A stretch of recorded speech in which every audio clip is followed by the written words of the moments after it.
இப்போ பில்லு வாங்குறதுக்கு ஒவ்வொரு அலுவலகத்துக்கும் போய் பாருங்க. மாண்புமிகு அமைச்சர் அவர்களே, நீங்க ஏதாச்சும் போலீஸ் டிபார்ட்மெண்ட் அது உங்க கையில் இருக்கு பாருங்க. நீர்வளத்துறையிலே 3% கொடுத்தா தான் பில்லுன்னு சொல்லி சொல்றாங்க. பொதுப்பணித்துறையிலே 5% நீர்வளத்துறை அமைச்சர் மாண்பு பேரத்தலைவர் அவர்களே, அவர் ஆதாரத்துடன் சொல்லணும். அது பழைய காலம். அது இந்த காலத்துல ₹1 நாங்க வாங்கணும்னா இந்த இடத்துல நாங்க எங்களை உட்கார வைக்க மாட்டார் எங்களுடைய முதலமைச்சர். அதனால ஆதாரத்துடன் அவர் சொல்லணும்ன்றதை நான் கேட்டுக்கொள்கிறேன்.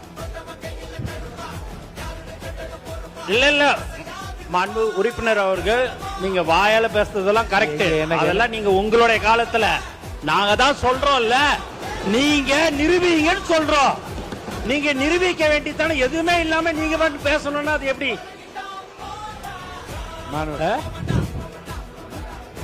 யாரு போட்டிருக்கிறா? எல்லாரும் நீ போடுறாங்க அப்படின்னாங்கன்னா நீங்க அதை அது ஆதாரத்துடன் நீங்க இருக்குதுன்னா நீங்க நிரூபிங்கன்னு தான் சொல்றோம்.